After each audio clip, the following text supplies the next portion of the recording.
So when I was a kid, our seats at Shea Stadium were 5 rows back from the third base back. What's up, everyone? You're tuning in to the Diamond Strong podcast. It's where you come feeling good and you leave feeling great. The action starts now.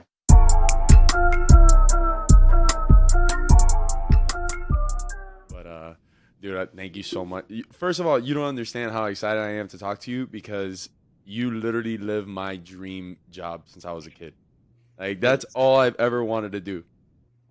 Was exactly what you do. Not only run social media, but obviously like doing broadcasts, play-by-play. Like I've always wanted to do that. I've never obviously gotten the chance. I've been on the other side for a long time, but I'm so excited to kind of have you here, and I just really want to learn more about what you've done and how you got to where you're at now, which I think is so cool. Because I mean, you grew up in New York, right? For the most part. Yep. Born and raised in New York. Yeah. And did you always dream of doing what you're doing now? Because it seems like when I was doing a little bit of obviously trying to do my due diligence as much as possible, but is this always what you want to do? Was this always your dream? Yeah. So obviously I'm not the most athletically gifted person.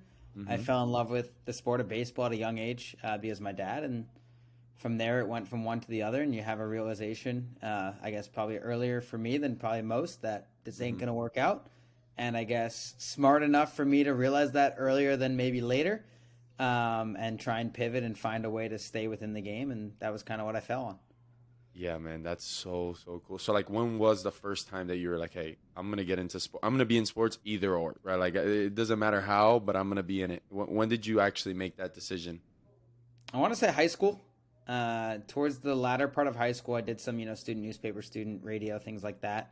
And I was trying to figure out, exactly what I wanted to go down. And that's why I kind of picked out of everything else. Every other school I looked at was in the Northeast. And I picked and my parents and I were coming on a vacation in Miami. And everything that, everyone that's outside of Miami thinks about, oh, it's a large school. It's, X, Y, and Z, whatever. It's in South Beach.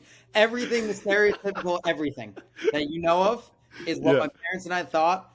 And we get here and it's, small classrooms, and it has sport, and it has the best of both worlds, and everyone's like, okay, Yeah. Dude, did you like dream about going to the University of Miami? Was that like, or it just kind of popped up? never. So my dad went to Columbia in New York City. My mom went to Barnard before they allowed girls into Columbia, so that's how they met. Wow. And so never, like, Miami's random, like totally random, of just like, hey, we're gonna go on vacation, like, let's see what happens, and I fell in love with it. What?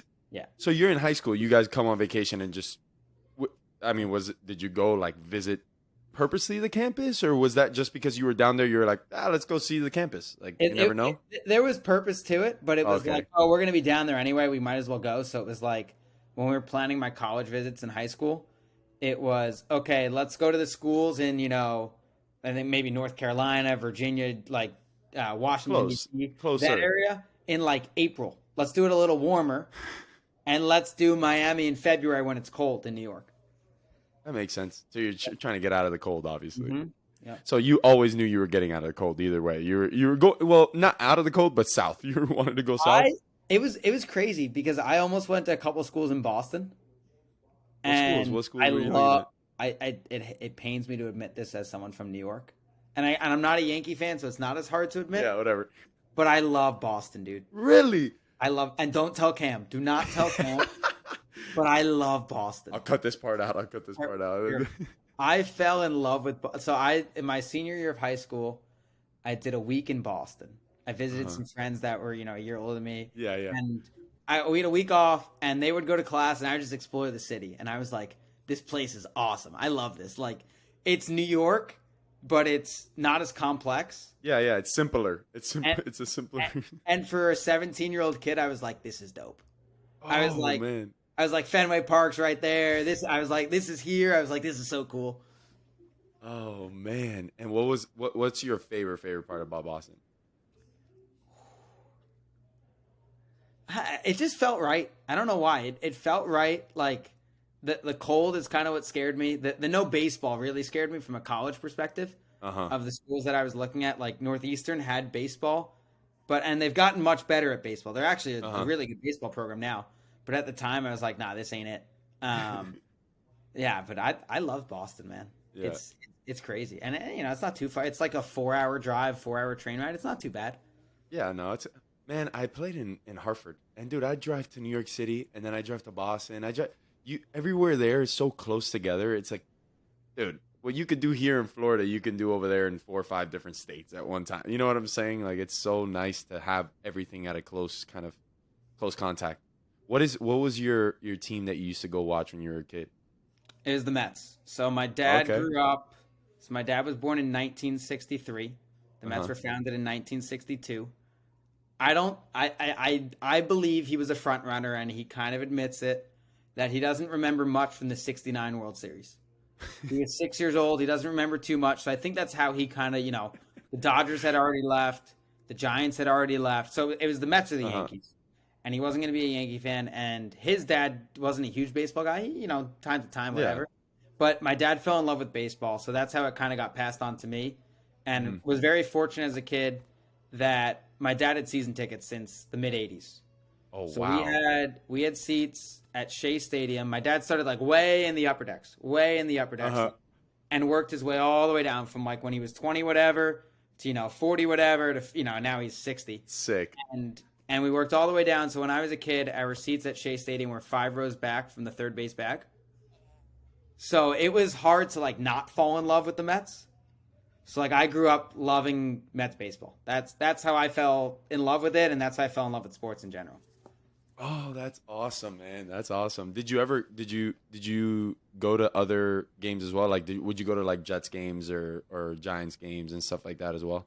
So not as much as the Mets, but we course. still went to so my grandpa on my mom's side Mm-hmm. is a huge Islander fan. Oh, okay. And they were really good in the 80s. They won 4 Stanley Cups in a row, and they haven't won since. That's all New York sports. They're not very good. And I'm a passionate New York sports fan. So I went to a bunch of Islander games, had been to a couple Giants games. The Garden to go see the Knicks is really easy. There's a direct Okay. direct train line. So we'd go Nice. from time to time, but it was the Mets, and then we'd sprinkle in everything else. Oh man, dude, you know what? One of the things I love to ask everybody from New York, obviously I grew up in Miami, so we had access to some things that like just kids at our age shouldn't have access to. But you guys had access to a thing called the subway, and like you guys could literally go anywhere you want, and didn't even have to pay, right? Like the younger you are, the easier it is to jump through the like through the turnbuckle, whatever it's called. I don't know what it is. The turnstiles. Yeah, the turnstiles. Like, what would you like? At what age did you just like, hey, mom, I'll be back. We're going to like hang out in the city. Like, was that a thing? So I grew up about 45 minutes outside the city. Uh huh. But so I'm the youngest of 3. And if Oh you hear, boy. if you hear anything with youngest children, and it's 3 boys too, so you get everything a little earlier than Oh your. yeah, very early for you if you're the third one. Mhm. So like different things of like if I wanted to go into the city with my friends, it was happening at like 15 years old, whereas like my oldest brother might not have been able to do that till he was like 17 or 18, Yeah. and it's happening for me at like 14 or 15, and I'm like, this is so cool. Like and like we weren't doing anything like stupid. Yeah. But like we went to like go to an escape room, Yeah. and Whatever. then we'd go get dinner, or we'd play laser tag or like silly things that 14 or 15-year-old kids do. Yeah. It was fun. It was fun. But you're in New York City, bro. You're not like in Exactly. in the suburbs of Jersey or something. Nope. Like growing up as a kid with bikes. You're literally jumping on a.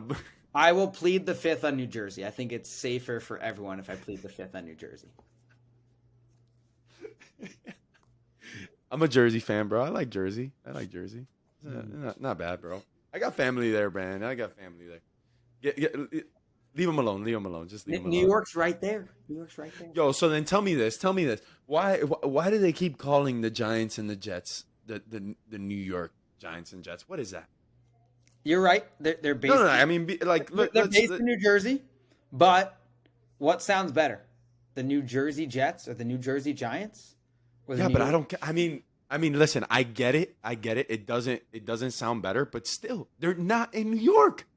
They're not in New York, but if you're an immigrant or you're foreign and you're coming to visit, I'm being serious, and you're coming to visit the United States of America, I want to go to New Jersey. Who says that? You go to New York. You want to see this. You want to see the Empire State Building. You want to see the Statue of Liberty. You want to go to Times Square. If it's Christmas time, you want to see the Christmas tree at Rockefeller, Center. Like that's what you want to do. Yeah, as and New Jerseyans are going to get all up in arms, and they're going to say, "Well, we have a really nice beach. We have a nice boardwalk. We're right next to New York, but it's not New York." Oh So my god. that's got to be my guess. That's got to be my guess. No, I guess, man. I guess it's just. I think it's a little frustrating that that they're just over. I mean, they're not there. I say either do something to get them there, or just call them a different name. What it's almost the equivalence of. I'm trying to think like in Miami terms of what it would be. And obviously, there's a lot of pride if you're from Miami-Dade County. There's a lot of pride. And obviously, South Florida gets encompassed together. I don't even know where like the line would be. Maybe like Broward. Maybe Broward, but that's like saying, "Oh, wait, hold on. What are we talking about? We don't have to go too far, brother. Go ahead." I'll even take it a step further. I think it's, and this might offend people, but I think it's like if you're from Palm Beach, and this happens. I learned this. Yeah. If you're from Palm Beach, but like you go to school elsewhere outside, South Florida, and you tell someone you're from Miami, and then like you find out they're also from South Florida, and they're like, "Where in Miami?" And they're like, "Oh, Palm Beach." They're like, "That's not Miami." Not Miami. It's not. Yeah, no, absolutely not. I think somebody. Okay, well, this is the thing that I'm glad I'm talking to you about this, but like, that's like when we watch I know you maybe don't watch Hurricane games on TV, but I do. You're there, so like we're watching a football game, and you see the beach and stuff. Like that's not even close to the stadium. They say, "Welcome to South Beach," and I'm like, not so. I don't know, bro. You're better off showing Coral Gables. That might be closer. That's closer to South Beach than where the stadium is. Coral Gables is plenty nice, I can assure you. Yeah, exactly. Like, oh man, do you think there'll ever be a stadium other than? Do you think the stadium's gonna get built somewhere else? I don't know, man. I really don't. It's kind of crazy. Obviously, the obvious is, it's 35 minutes from campus. It's, a hike and all that. But Hard Rock Stadium's a beautiful stadium. Oh, no. It is. Nobody's saying that. You're absolutely right. It is gorgeous. It is an awesome venue. There's Beautiful. so many great perks about Hard Rock. So, like, I see both sides of the coin. To me, like, yeah, you got to drive 30 minutes, 35 minutes, whatever it might be, depending on traffic. But it's a beautiful stadium. It's easy to get to. You get on the highway and you just go. Yeah, you're absolutely Parking's easy. So, who knows, man? And there's so much of it, too. There's a lot of parking. And that is something that, like, I don't even think about it. It's kind of crazy. Like, if someone tells me, hey, the stadium's going to be moved, I don't know, 40 miles west, okay, let's go. I'll drive there. If the stadium's, 20 miles south, okay, we'll drive, whatever it is. Like, let's roll. I think it really boils down to, and correct me if I'm wrong, right? Being a Hurricane fan, or I'm sorry, being a Miami team, period, you just have to win. Yep. Like, you really just have to win. Like, that is literally all you have to do.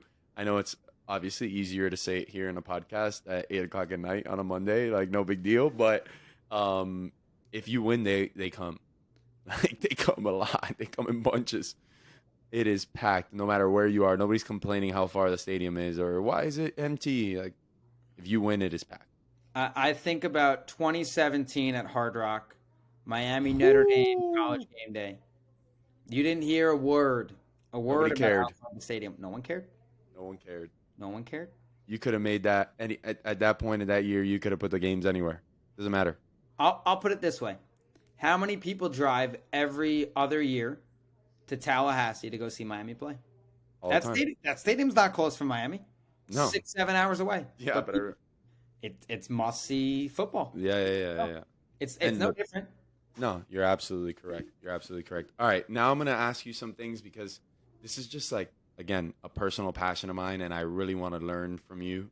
So maybe there's a podcast or a learning session or educational session, whatever you want to call it. But all right, bro, tell me the first time that you got on a mic. Like, tell me the first time that you really sat down either in front of a camera, a mic. Like, talk to me about that experience and how did you feel? Like, was it tough? Were you nervous? So my freshman year of high school, we had a radio station at my high school. And I think the phrase radio station is quite loose in that regard. Like, it was a radio station, there was equipment, it was good to learn on all of it. And I go back, it happens like every year and a half, every 2 years, I go back and I talk to those kids, and that's really awesome. Mm-hmm. And it's the same teacher that's there, and he's the man. His name's Mr. Claff. Shout out Mr. Claff, always. But it wasn't like live radio. You couldn't hear anything. Everything's recorded. And I did a sports talk show with a friend of mine, and we called it Sports Talk for Dummies. And we came with pages and pages and pages of notes of everything we're going to talk about. You know, whatever I don't know what happened. Whatever was happening in the NFL, whatever was happening in Major League Baseball, whatever it was. We came with pages and pages and pages of notes. And I think if you went back, you would hear like a high-pitched, you know, I don't know how old I was, 14, 15-year-old kid, and like stumbling and not knowing what to say. And again, I've got 8 pages of notes in front of me, and I'm like clueless on what to do. And so, you know, you learn by doing things over and over and over again. And, you know, it's like in baseball, you review you watch film, and you see what, you know, strengths and weaknesses, and you learn from it. Did you have to do it a lot? Like, how often were you on the radio? Was this like, did it become an automatic addiction for you, or was it just like, I'll do it sometimes, or it's okay? So I did it once a week in high school, my freshman year.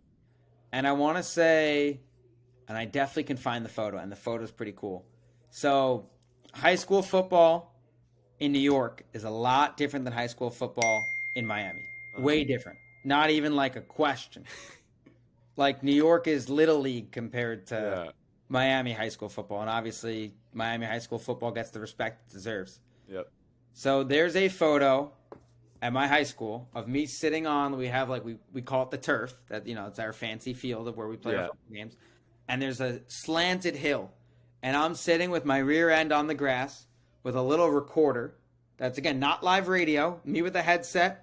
Me with a roster of our team. I don't even know if I had the visiting team roster. I can't even tell you.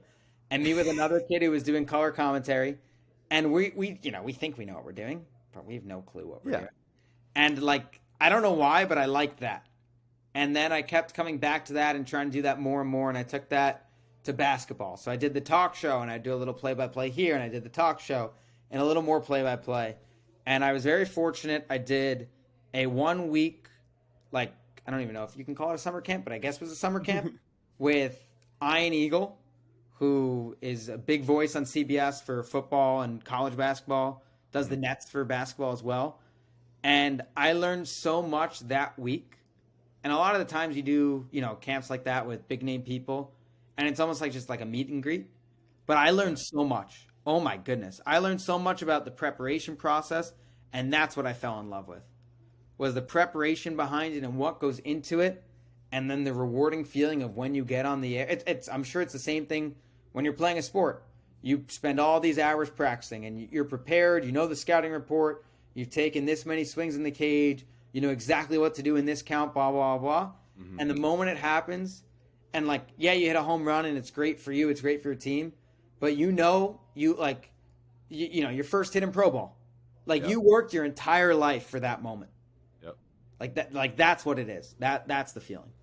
Oh man, dude, it's the same thing, man. Like, you know, that's why I started this podcast in the first place. I obviously I've talked to a lot of athletes and of course baseball players that are still playing. But the reason that I really wanted to start this is so people understand exactly what you're saying. Like, the fact is that whatever you do, if you do it with a passion and a want and a addiction to like the preparation and the process, the results are going to be there, right? Like kind of like you mentioned, right? Like you did it, you did the work, and that feeling of like accomplishing what you put in the work for was what really made you like fall in love with it. So talk me through like the preparation. Talk me through the preparation to say, you're going to do a baseball game. Like what is the preparation to kind of do the play-by-play for a baseball game? Sure. So you start with like the basics. You start with getting everyone's name down on the roster. You start with getting, you know, their vitals, their height, their weight, hometown, high school. Did they play at a previous college? Things like that. You start with the basics there. Yeah. Then you go to the basics of the stats, you know, season stats, what they did in their last game, what maybe they did in their last 5, their last 10, or they on a hitting streak, on base streak, etc. Then you start going more into storyline stuff and bioinformation. So, was this guy an all-conference performer the year before? Did he break a school record? Things like that. And then the element that I think is the coolest part of all is the storytelling part. So what makes this person more than just an athlete? In this case, what makes them more than just a baseball player? So, Willie Abreu is an awesome baseball player, but what makes Willie different than the other 34 guys in that locker room? Because everyone in that locker room is talented. But what makes Willie unique? And that's the start. You start digging. You're looking at stories that have been written on players. You're trying to find anything. You're looking at interviews, stories, any sort of tidbits of information that makes that guy different, and you tell the story. And that, to me, is, it's the storytelling aspect of what medium you do it through, and now wind that through a baseball game. It's really cool. Man, because I've never honestly sat down with somebody and actually spoke about it, Josh, but I can tell the difference. I mean, I'm going to be honest with you. There's times that I've been seeing playbacks of my game, right, in the minor leagues, and I'll just turn off the volume because it's so bad. But there's something about hearing a great broadcast that I grew up listening to the radio with my grandfather, like listening to games on the radio, and it's an art, man. Like Joe Z. Or like listening, it's a story that you're listening to the entire time. It's so descriptive. It feels like you're watching, and it feels like you know the players, right? And it's a testament to exactly what you're saying, man. Like it's the stuff and the due diligence that you do prior to even putting on the headset and standing in front of the mic. Right. Like, and again, if you think about all these moments in sports that you grew up watching, and what you associate it with is that broadcast call, whatever it might be, whether it's like a walk-off home run, whether it's a game-winning touchdown, whatever it might be, like word for word, you can probably recite the broadcast call of whatever it is. Oh man, I have J-Rose stuck in my head, bro. J-Rose stuck in my head, man. Oh man, dude, it's so cool, man. It's so cool to like see you guys work, and I really want to get more involved and see you guys do more because it's so cool to watch. And hopefully one day I'll be able to do that too, because it's a tough thing, but I think it's something that I would love to do. Bro, how do you handle like the what is it called? White noise? Is it called white, or like the empty spaces? Is that tough to deal with sometimes? So at first you want to keep talking because you're like, oh my goodness, like, what's going on? And then you learn to just let the game breathe. It just breathes. It's beautiful to hear the crowd. It's beautiful to hear, like, if you're quiet enough, is someone in the dugout cheering for his teammate? And it picked, that type of stuff. It's natural in sentences that your inflection changes, you pause, whatever it might be. There's periods at the end of sentences. You take a breath. Like, it's not weird. It's you're talking to an extent. That's all you're doing. It's a normal conversation, right? Like, you don't have, like, if we're sitting down having a conversation, you don't have to talk the whole time. Nope. That's the way you got to look at it, is you're having a conversation with the listener. They're not responding. They physically cannot respond. At least you can't hear them respond. But you're having a conversation and you're trying to describe and keep them entertained and informed on what's going on. Dang. I'm sorry, but I held on to a thing. You're telling me that you could hear something from the dugout? Yeah, depending on what it is. If you lay the microphones accordingly, it's dangerous. Really good. That's now I'm looking back. It's scary. Oh, man. Scary. Oh yeah. Nope. I've said some choice words in the dugout towards other teams. Towards myself sometimes too, but mostly other teams. I really hope. Wow, hot mics, man. That's a real thing, huh? Yes, they are. Oh man. All right. So if you were to say which is the sport that you think you've had the hardest time preparing for, or actually calling? Ooh, that's a good question. I would say it's either tennis or soccer. Two sports at first I was not very familiar. Like, I obviously know how they work and I understand basic concepts, but I don't know the intricacies to the sport.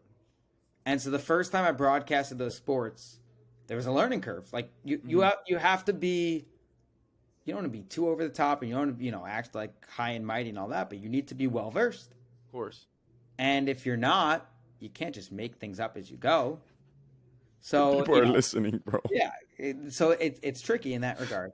That I think was tough. And then baseball for me, as much as I loved it, as much as I grew up around it, I think my standard and expectation for myself, knowing all that, and knowing so much what baseball broadcast should sound like because of the amount I listened to as a kid, that I know what I think it should sound like.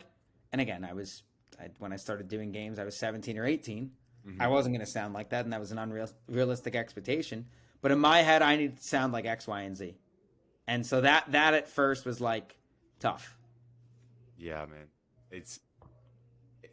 Isn't there like some type of ignorance is bliss kind of thing, right? Yep. Like I say that all the time. For example, starting on this dang podcast, I didn't know what I was doing, but I was like, this is a cool mic. I like to talk to people. Let's mess around and do it. And it was, I feel like it's a little easier than hitting because I'm like, all right, I know how to hit. I should be able to hit. Come on. Like, you start thinking of things like, all right, I got to do this. I got to do Y. I got to do Z, like you said. But when you just do something, you're like, let's try it out, whatever. And all of a sudden you're good at it.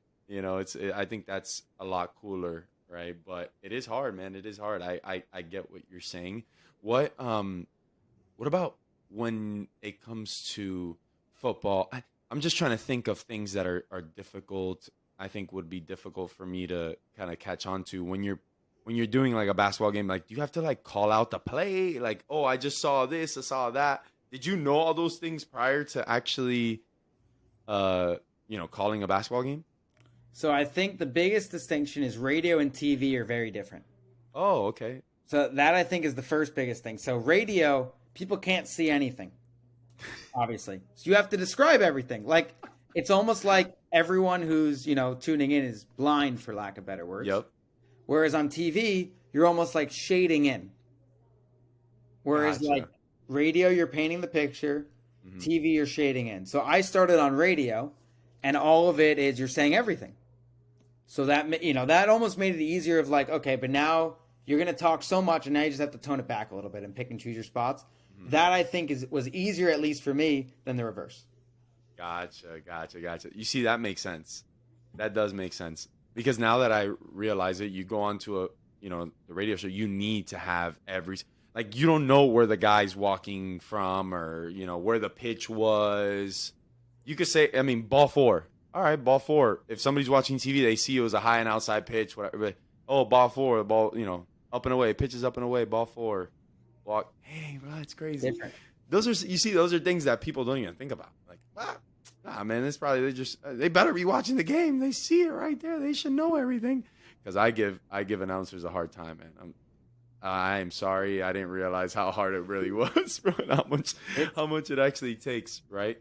It's tough. It's really tough, and I'm sure there's so many broadcasters that do it, no different than an athlete, and they prepared their whole life for whatever moment, and they get there, and they still might do a good job, right? You might get a single, but you didn't come up with the clutch RBI double that you needed, and maybe your team loses or whatever it might be, and it's not on you, but you almost feel a little like guilty that you didn't do a little more. Mm-hmm. And so, like, maybe you get that moment and you do a good job with whatever broadcast call it is and whatever big moment, and then you listen back and you're like, ooh, maybe it wasn't as good as I thought.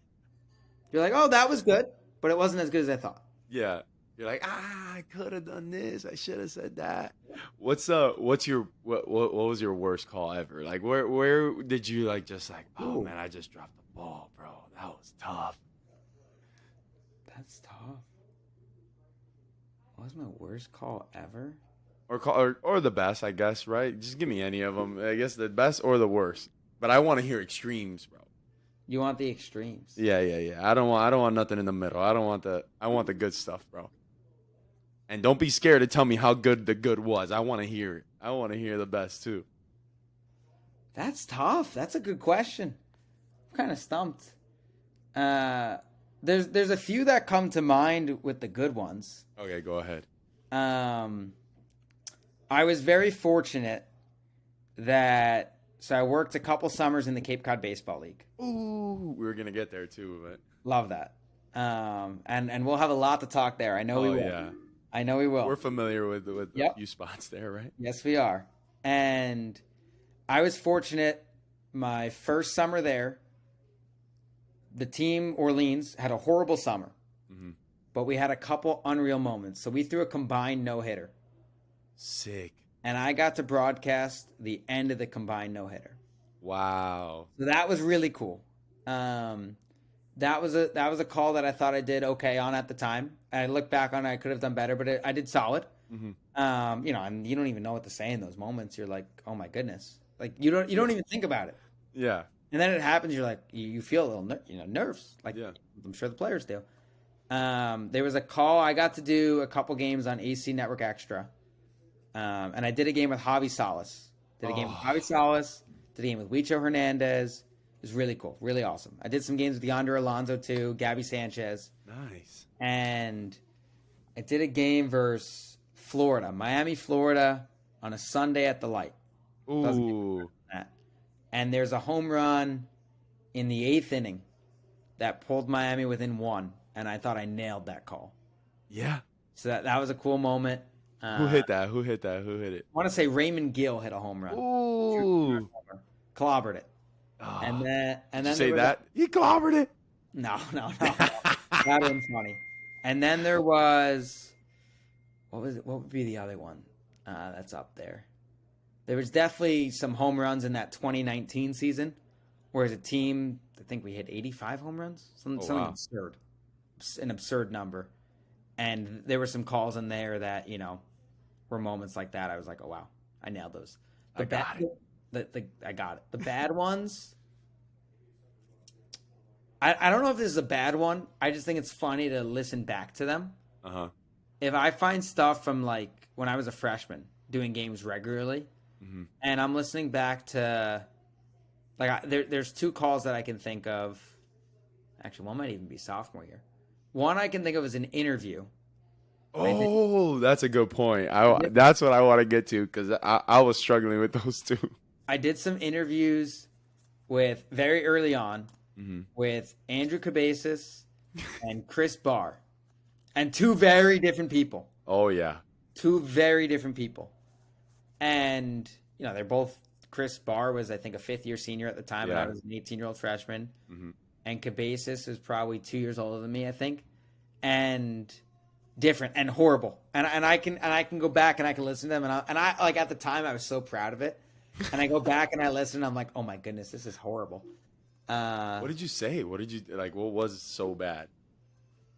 Everything. I don't even, everything. Oh, my Lord. Bad. So those come to mind, and there was a walk-off where Miami beat Florida State on an error. Oh man, that's Florida tough, State threw the ball away, and I'm like going nuts. And I'm like, I go back and I listen. I'm like, oh my goodness, this is so good, whatever. And then I look back on it, and I'm like, nope, wasn't it? Just was not. Just wasn't it. Wasn't it at all? Oh man, bro, can you now? It's funny you brought up interviewing, right? How? Because that's a different art, bro. Like you literally play different sports, bro. Like let's be honest. Like these are all different things, right? We're talking about radio, TV, now interviewing. Can you please explain to me first of all the preparation and how difficult it is to interview somebody? Yeah, the preparation I think is similar. Mm-hmm. It might not be as much stat based, but you want to know the backstory and you want to get to know someone. And I think the biggest thing that it took me a little bit of time to learn, and especially in a college setting when you're also a college student, I think you're almost starstruck. Like, I'm a normal college student and you're with these student athletes. It took me maybe 8-10 months to realize I'm like, they are college kids too. Like they're the same thing. Like, yes, they're talented athletes. They're working really hard in what they do. I'm working really hard in what I do. And I think that relatability was the biggest difference in interviewing than it was from like broadcasting a game. And the second you like register that, it changed the whole thing. Gotcha. So you really had to feel comfortable as being like, bro, they're literally, I'm in class with these guys, and why am I nervous because they have a jersey on? Exactly. I literally was just in class helping them out, and now I'm nervous because they have a jersey on, and I have to ask them a few questions. Yep. Oh man, yeah, that's so true. I guess I didn't realize that either, because you think, I don't know, man, you guys do such a great job of like, it feels like you run the conversation so well. Like it looks so natural, but I'm sure it wasn't always like that. Like you said, like you had tough ones too. Yeah, what's the best question to ask somebody? Because I'm going through that trouble now, is like figuring out, all right, what gets somebody to really open up, right? Like I want to get people to open up more. What do you recommend? Like what do you think I got to do to get people to open up more?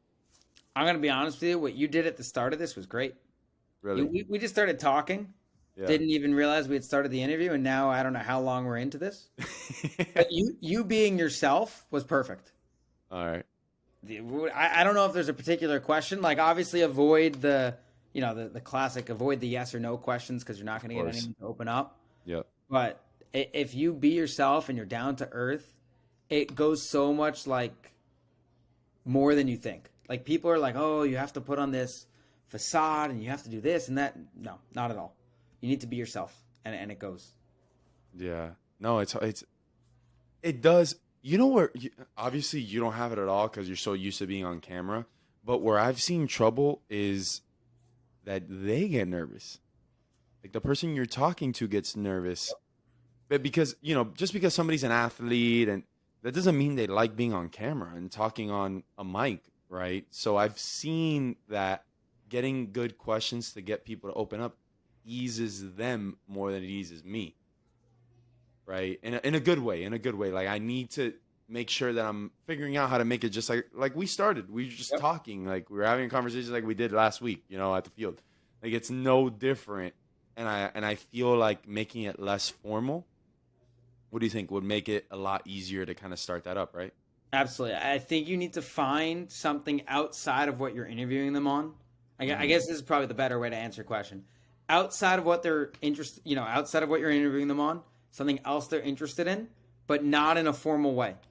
So, like, for instance, if you know someone likes golf, and you start talking about them about golf, but not in like a hammering way questions about it. Not in like a formal interviewing way, but like an interest way, and having a conversation with them.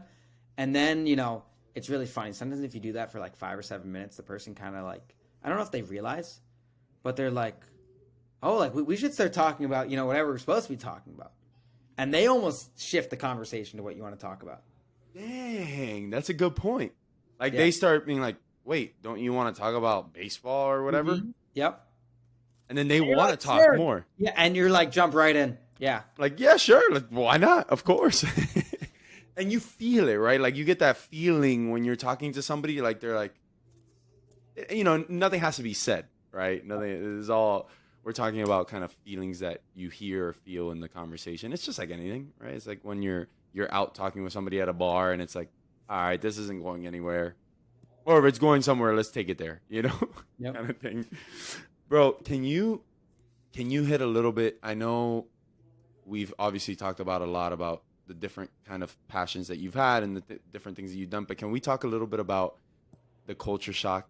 Did you have a culture shock when you came down to Miami from New York? So when I first got down here, you're like, in awe. You're like, I was an 18-year-old kid. I was away from my parents for the first time in my life. I was 1,000 miles away. I was, loving life. It was great. Yeah, I'm home, Mom. Don't worry. Yeah, I just got home. I'm going to sleep right now. I spoke to and I still do. I talk to my dad every day. I talk to my mom most days. So like that still rings true to this day. I remember when I left, my parents dropped me off. They said, my mom's like, call me every time you're going to leave campus. That was not going to happen. It just wasn't. Like, I think I did the first time, and I was like, this is ridiculous. She's 1,000 miles away. What difference does it make? Yeah. So there was a culture shock. I remember after I got home that first semester, I was like, is this for me? I questioned it. I questioned if this was the place for me. No way. Mm-hmm. Why? And there were, Why'd you do that? I don't know. I don't know. It just didn't feel like it at first. And then I kind of found, and it was baseball. It was Miami Hurricanes baseball that like got me back. Wow. Mm-hmm. So there were two things that got me to that point. One was when I first stepped on campus, I had thought of, so, if you want to do sports journalism, sports broadcasting, everyone says go to Syracuse. Mm-hmm. They've been doing it for, I don't know how long, 100 and whatever years at an extremely good rate. They can't say enough great things about that school and, what great talents they produce out of there. So, I checked out there and I thought about going there. I got in, but I decided it wasn't the place for me. I thought about Northeastern, decided wasn't it. So, I picked Miami in the end, felt pretty good about it. Then you get a little nervous. You're going away for the first time. You get nervous, all that. The first ever college class I'm in, sitting, this is me thinking I know everything at 18 years old, and you don't. So I told my two older brothers, I'm talking to them about scheduling college classes my senior year of high school. And I'm like, I'm going to take every class at 8, 9 in the morning. So that way I'm done by 11 and I can just enjoy the rest of my day. Yeah. Silly. You dummy. Well, a 9 a.m. class in college is just not it. Terrible, bro. Terrible idea. Terrible idea. But that first class I sat in college, and again, Miami, as we talked about, not what everyone thinks, small classrooms, the whole night. I'm sitting in a classroom of like 15 people. And so the teacher asked on the first day, everyone go around the room, say your name, where you're from, what year you are in school, and the classic, like, what are you trying to get out of this class, or why are you taking this class, whatever. First person goes, my name is so-and-so, I'm from wherever, I'm a junior, and I just transferred in from Syracuse. And then, I'm taking the class for whatever reason. I go, okay, just coincidence, like no big deal. Next kid goes, hi, my name is so-and-so, I'm a junior, I just transferred in from Northeastern, and I'm taking this class for whatever reason. I go, what? I'm like, I'm in the right place. Dang, that's crazy, man. So that was one moment where I was like, okay, this is it. And then, you have your second thoughts and, things are going well. And then you're like, things are great. And then things aren't. And there's some self-doubt and all that. And then when I came back in the spring and baseball picked up, that was where I felt at home. Nice. Dang, that's awesome, man. I'm so glad that place did that for you, man, because obviously you have not left. 7 years later. Oh, man. So talk to me about I know we hit a little bit about it on it a little bit, but talk to me about going to play.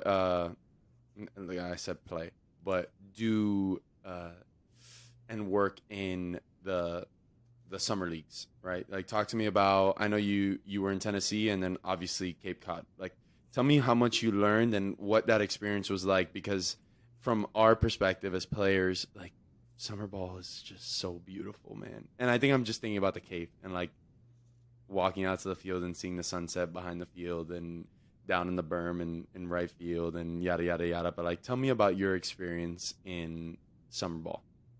So I was really fortunate that how every player knows about the Cape because X, Y, and Z teammate that's a year, 2 years older, 4 years older at their high school, whatever, played in the Cape. And that's their dream for the summer is to go play in the Cape. I was fortunate the same way that when I was a freshman in high school, there was a guy who was the sports editor of the newspaper, and now, funny enough, he's the voice of the Kansas City Royals, Jake Eisenberg. So sick. He knocked it out of the park. He did pretty well. Wow, did okay, I guess, yeah. He did okay. He was with the Chatham Anglers when I was either a senior in high school before college, or I was a freshman heading into my sophomore year. And I was like enamored with what he was doing. I was like, oh my goodness, this is what I want to do. So I knew I wanted to get to the Cape. As I was applying after my freshman year, so the start of my sophomore year, trying to line up an internship for that summer, sophomore to junior year. And I'm trying to get into all these leagues and, whatever. And I'm thinking, okay, I just want to get an opportunity somewhere. And I got an opportunity in the Northwoods League. And so, okay, great opportunity. I was over the moon about it. But obviously I knew I wanted to go to the Cape. Like, that's where everyone wants to go. Playing, broadcasting, taking photos, whatever. That's where you want to go. It's the best of the best. And, I'm like, well, it might not happen this summer. It's going to happen next summer. So I'm home in December, and I'd already applied to some of these Cape League teams, didn't get a position, whatever. I guess someone who got a job with Orleans got a minor league job, so they ditched the Orleans job. And I kind of just saw it on Twitter that they were now working for this minor league team. So I sent a very innocent email. Hi, so-and-so. I hope all's well. I know this is, kind of out of the blue, maybe last minute, but any chance you still have some openings? Just like a feeler email. And they're like, well, in fact, yeah, we do. Send me over your stuff again and whatever.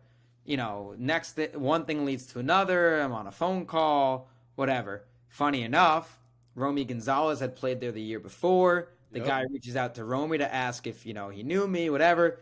Romy obviously said good things, and I end up there, and it was 2 of the greatest summers of my life. It was incredible. It's everything you dream of you're doing what you love, watching baseball at, the cream of the crop. It's awesome. Oh, man. It's just such a beautiful everything. I almost talk about it like a dream. I mean, it's crazy that there's a movie about it, but it really is that beautiful. It's almost like a love story, but I'm talking about a love story with a place. I loved Cape Cod. It was so sick. I don't get how people, it still boggles my mind that people go there, and it's a lot of players more than, and I get it. They've played a long college season and they're tired and they're like, yeah, I don't want to do this anymore. I'm going to go. I'm like, what are you talking about? You're playing baseball in such a nice area, and there are, I don't know how many people that are coming out to see you. That those towns, oh my goodness, it is bro, when does Orleans not sell out? They come out in droves, and people are putting their chairs on the hill in the morning. 10 in the morning. Yep. We're out there for early work just to we go to the field in the morning just to hit a little bit, and there's people setting up already. The game's at 7. It was the coolest thing. It was so cool that you're watching the best baseball, you're eating really good food. You don't have to worry about, same way the players don't have to worry about class. I didn't have to worry about class. It's the best, bro. You're just doing whatever you want to do, and it's oh man, I tell everybody the story about being in the Cape and how amazing it was, man. How beautiful, and it's just the experience. By the way, my worst baseball experience, but I sucked. It was terrible. But I mean, it's not that many games, it is what it is. But I don't remember being mad there. It's just so, huh? Very few people are. Yeah, man, it's amazing. I guess that you do love Boston, bro. You do love Boston. Now, Orleans isn't that close to Boston. It's 90 minutes, hour 45, maybe 2 hours. I know, but one road in, one road out, bro. You got to get in there and then come out. You know what I'm saying? You pass by there. By far, my coolest broadcasting experience was, so they do a scout day at Fenway Park. Yes, yeah. And Orleans it's just total luck of the draw. Orleans plays an exhibition game at Fenway Park, the only team on the Cape. Oh, wow. I got to broadcast not one. I did it back-to-back summers. I broadcasted a game at Fenway Park back-to-back years. That's cool, man. It was so cool. You think about playing at Fenway Park I was so me and my broadcast partner, we we're just we're going to act so innocent. We're going to just walk around. We're we know we're broadcasting the game, but we don't know where to go. So we're just going to act innocent, and we're just going to walk into the WEI booth, the Nesson booth. We're going to get lost in there. We got lost. We didn't know where we were going. And we're just exploring everything, and we were in awe. I remember that game that you played, I think the New York Yankees scout team or whatever, the high school, high school kids. Yeah. In the Northeast. And we don't even know we don't even know who's on the team until we get there, and they're giving us whoever, and we're searching up their PG profiles and all that. We're we don't even care what this sounds like. We couldn't give, Yeah. Here. And we're every time we came back from a break, we're just saying Fenway Park. We're going to say it a gazillion times, but we had to say it. We're the other one would take off the headset and we'd take photos of each other. It was the most this is the coolest thing ever. Oh, man. That is so funny. That's so cool. Why do they do that game? I guess that's interesting for the kids. It's I'm not going to complain. No, that's awesome. I know. I even talked to Del Castillo. They played in Hartford in the stadium in Hartford. I was like, man, that's cool, man. That's cool. There's so many That's one thing. If they decided to make a league up there other than just the Cape, there's plenty of places to play. I mean, the Red Sox have 100 fields. They have 4 levels and 100 fields in that area. I'm like, geez. Like, it's a great spot. Bro, so, all right, going back to the University of Miami, Iron Arrow. Wow. What is the Iron Arrow? And you're an Iron Arrow. Yep. Like, can you explain to me, first of all, what it is? Am I being a little innocent? Obviously, yes. I want you to kind of give me the background, and how did that come about? So it's the highest honor attained at the University of Miami. So, it's an honor society. Yeah. And, the mission of the organization is to carry out the traditions of the university, and promote, all the great things that the University of Miami stands for. How it came about is interesting. There's people you talk to and they're like, it's almost their goal to get into Iron Arrow. And for me, I'd never even thought about it. I didn't even know what it was when I was a freshman. And then, you figure out what it is, when you're a sophomore and you're a junior or whatever. So I did what I loved just because I wanted to do it. And there's, you feel like there's certain people that might be joining this club or this thing just like get recognized and try and, build up a resume or things like that. For me, the 3 things I did on campus, I did them because I loved. I did the student radio station, did the student television station, I wrote for the student newspaper. I did that because I enjoyed it. Had nothing more to do with that, and I guess I made an impact in those areas, and someone noticed, and boom. Man, I think that's such a cool thing because you talked about somebody, Javi Salas, and we saw him when he was, like, is inducted the right word? Tapped. Okay. Yep. Tapped into Iron Arrow, and I mean, he was obviously the most amazing human being, right? Amazing student, and then of course he threw a perfect game at the University of Miami, and I mean, I get goosebumps and probably teary-eyed even thinking about it, but like, he is the definition of the University of Miami, and again, that's what I've seen that is a common theme about the people that are tapped into Iron Arrow. They really do represent Miami to the fullest, and not only as a fan, but more as a person and the way that you guys conduct yourselves. It just takes it to another level, right? And obviously being around you and spending a lot of time around you, you do that. You do that very well. And it's an honor for you to represent us that have done it before, I have been there and stuff like that. And for you to be the one representing that I mean, it's second to none, man. It's second to none. So I congratulate you for that because it is a beautiful thing that you're doing down there, and you're continuing to just build on a legacy that many people don't realize that takes a lot of hard work, man. It takes a lot of hard work. If I were to ask you when you were a kid, like, would you have dreamed like this is the ride that you would have been on? No, I would have had no idea, to be honest with you. No clue. Like, I thought I would have been the third baseman for the New York Mets. And I'm left-handed, so that wasn't happening. Like, stupid. But no, I would have had no idea. Zero clue. Again, youngest of 3, the 3 of us are very different. Very, very different. I don't like I always tell my mom this, and my mom being my mom, I love her to death, but she's very like overbearing mom, and I tell her that all the time. And she couldn't be nicer. But she like tries to, get me these things. So like there's a few like almost sayings that I live by. Mm-hmm. And one of them, and it like fills this point of like, could you have ever dreamed of this? And the answer is no, but I'm like trying to make the little kid inside of me proud. That's all it is.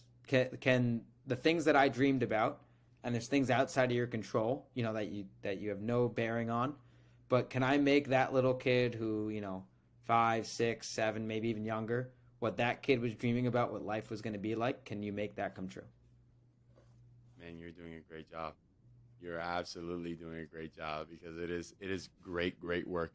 I have one more question, man, if you don't mind me asking. Is that all right? Is that all right with you? As many as you got. Perfect. Because one of the things that interests me about the world that we, and when I mean we, I mean kids of our age, and again, I'm maybe making myself sound a little younger, but we were in class together, so I mean, hey, I'm your age, whatever. This generation has another aspect to sports, and it's social media. We talked a little bit about it last week, but how important is social media, and where has it gone? Because you've been around since, when I was in college, social media was cool, but wasn't like now. Like, I just watched the video you posted on Kane's baseball. Like, that's a dope video, the one from the back. I'm like, Yep. And the music, the hip hop, like, that's just something that wouldn't have happened before. Like, can you tell me about the journey of social media and what it means to the game now? Sure. I think it's helped grow the game. Obviously there's the older generation of fan, which, like, I'm probably more of an old school guy in that regard, and the things that I love about baseball, this would be blasphemy for a hitter to say this like yourself, but you love watching a pitcher, shove. Yeah. It's beautiful. Like a well-pitched game is beautiful. A pitcher throws a no-hitter, perfect, whatever it might be, one hitter, 8, whatever it might be, 8 innings of one-hit baseball. It's beautiful. But I think social media has helped grow the game, and I think if used right, I think it's a beautiful tool. I think so often it's not used in the best way possible, and there's so much negativity and, all that stuff that people get lost at the power of what it can do in a positive way. Whether it's from, news, whether it's sharing stories, whether it's sharing information, whether, what it's almost turned into now of like content creation. That's completely changed the game the last few years of, how can you present what sometimes you don't even need words to be said. You can just show videos, to your point, videos with some music, some cool lights, flashes, whatever it might be. And there's something cool. It comes back to that storytelling element. You're telling a story without using words. It's almost like you're reading a picture book as a little kid. Yeah. That's exactly what I just saw now. And for example, let's talk about yesterday's game, right? Yesterday's game. It was 2-3, right? You guys. Yep, 3-2 Yeah, win. Yep. 3-2 Miami. And if you watch that video, you think that there was, a bunch of runs. It was a crazy game, right? Like, it told a crazy, cool story. And by the way, I mean, Mark, like magic, bro. You can't mess with it, right? Oh, you want to know a crazy story about yesterday? Go ahead. Oh yeah, give me some background. Give me some good stuff. Give me some good stuff. Talk to me. So, I've got a lot on my plate on game days, and as much as I love people, and it's a lot of my friends, they're texting me on game, and I'm a horrible responder on game days. Like, if it's a media member, I respond immediately. I take care of whatever. But if it's not business, I like, as much as I love my family or my friend, I'm horrible on game days. I respond. Yeah. I know it. Like, I see it and I go, okay, next. Who's next? Yeah. So the way that, and I'm pretty sure it was the same way with 3, same way with Gino, and I'm pretty sure Cam did this with 3. I know David V did it with Gino. I do it with Gino. That you meet him at home plate. The second the game ends, he goes over to shake the other coach's hands. And you meet them at home plate with a box score. It's obviously not complete because you don't just poof out box scores. But it's missing the final half inning. And you give other, stats and other stuff that, that's not on a box score. So, what did Miami do with 2 outs? What did Miami do with runners in scoring position to lead off innings, etc.? And you do the reverse side, too. So that way he knows what the pitching did and all that. And maybe someone picked up their first collegiate hit. Maybe they did, maybe they hit a home run, whatever it might have been. So yesterday wasn't a great start to the game. I think everyone in the world knows that for Miami. We left 7 runners on in the first 4 innings. We left the bases loaded. We had first and second with nobody out and didn't score. It was one of those games you're banging your head against the wall and like, oh my goodness, this is not looking good. So you've got to prepare that's how the game's going to end. And I'm hoping it doesn't end this way, obviously. Of course. I would love for us to win every game. It's just not realistic. And so I have my notes ready to go. I have the box score. My recap's pretty much all done. I maybe have to tie up a couple loose ends, throw in a quote, and send it out. Like, we're good. So I get down to the dugout. So I sit in a chair right next to Alicia Simpson, the greatest security guard there is. Absolutely. And I sit next to Alicia. I'm sitting a row behind Gino's kids. I'm sitting next to GM's wife, Barbie. And the night before, I was down there and I was stressed. We were up a gazillion runs. Yeah. And I'm stressing because I got to write all these notes, making sure I'm not missing one. Like, I'm tweeting, I'm doing all this as it's happening. And yesterday I'm like calm because I have everything done, and I'm like I'm hoping I have a graphic ready. I'm ready to like hypothetically type in final or final from the light or Yeah. whatever. And then we all know what comes after that, of course. But whatever. So I'm hoping that doesn't happen, obviously. But I'm ready to go in the event it does, because if that happens, and then the way the ninth inning unfolds, I'm like, oh my, it just didn't go our way. To start, it did not go our way. Got a runner on, he gets thrown out, we strike out, we're down to our final out, and we get a runner on, and then first pitch, Parks went in the garage, and so whatever I wrote down is now useless. Like, it doesn't matter. Doesn't matter. The game completely switches, and that's the beauty of baseball. It just completely switches. If you're down, if there's 30 seconds left on a game clock in the NBA and you're down 10 points, you're not winning. The game's over. Baseball, there's no clock. It's cliche, but there's no clock in baseball. And so that happens, and instead my mind switches to, okay, this is useless. I have a laptop in my hands, and I run to home plate. And not to get in the dog pile, and the pile around home plate as much as I wish. I literally like chuck my laptop to the side. I put down the piece of paper and I take out my phone. And I lift my phone straight up and just record, CJ rounding third, throwing his helmet and jumping into that. And then, so I finished recording that. I go up to Gino, I give him the piece of paper, and I said, Gino, congratulations on the win. Here, here's X, Y, and Z. Although I don't think this is going to do you much good today, unfortunately, but I think you're okay with it. I said something like that. Yeah. And as that's happening, I then get in line to high five the guys, congratulate, whatever, blah, blah, blah. Then the second that ends, that was quick. This all is moving a million miles an hour. I now need to flip everything around. So instead of all this, losing stuff that I had lined up, which again, don't want that to be the case, but you got to be prepared. I then have to edit a graphic and do this and do that. So like, I throw my laptop on the top rail of the dugout and I'm cutting a video of the home run. And as it's like loading, I'm tweeting Mark Light Magic in all caps, just text only, send, just get out, got something. Go. Then I do the video. I'm like, go. Then I do the phone video. Then I'm like, okay, now I need to go run and get the final box score. And on Sundays, kids run the bases at Mark Light Field. So I'm weaving through like 80 little kids and their parents trying to get up to the Frazier building to grab a box score and meet the coaches in the coaches' locker room. And then I'm like, okay, now I need to find CJ Kafis to see if like we need him to do an interview. And I'm just like, oh my Lord, what is, and then it's like, okay, now I need to change the graphic. I'm like, okay, let's do every little piece of thing. And then it's like, do it 3 times over. So it's Twitter, Instagram, Facebook, and make sure it all is done. So that was, again, it's stressful, but like you live for that adrenaline rush. Yeah. And that's awesome. Especially when it happens like that. No, I mean, that has to be the best feeling.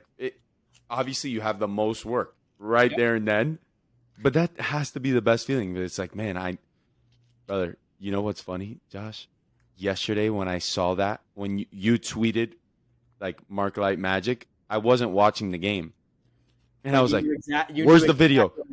Yeah, I'm like, where's the video? Dude, I'm telling you, it couldn't have been 5 minutes. Like I don't know how fast you got, and I don't even remember where I saw the first video, but the video was up ASAP. And that's the difference between a badass and somebody that's not good at their job, man. Like you put in the work right there and then, man. You were like, hey, this needs to get out. Like you saw the need for the content to get out there. Because again, somebody like me, I was doing 100 things Sunday, but I wanted to see what happened because I saw the tweet. It's the game. Like I know they won. Obviously, we know what that means. Like, where's the video at? Boom, it was there instantly. And it's like, man, thank God. Like, thank God we have somebody that does and takes that job seriously, because there's nothing. It was funny because Cam used to be the same way, right? Everybody that's ever been at the University of Miami is held to a different standard. And even my parents, when I got to ProBot, sometimes they'd be, oh man, like they don't tweet anything. They don't put it, and they were so spoiled at Miami, no matter where they were, they knew everything that was going on. They didn't have to watch the box score on the internet. You know what I'm saying? You just watch Twitter. You'll know exactly what's going on and when it's happening. You refresh. I don't know how many times I still do this. I just refresh Twitter. Just keep refreshing. It'll just keep popping up. Yep. It's literally like if you're watching the play-by-play.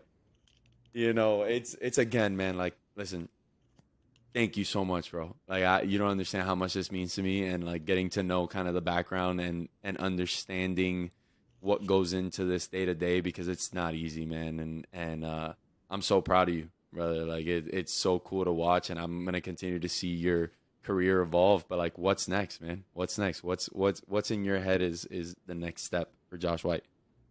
It's a great question. I don't know the answer to that question. Like when I was 21, 22, I'm thinking, okay, I'm going to go broadcast in minor league baseball. Mm-hmm. And that was, at the time, that's what I had in mind. I had a job lined up, and then COVID rearranged things, and I came back to school, and I'm getting a master's and, just reevaluating life.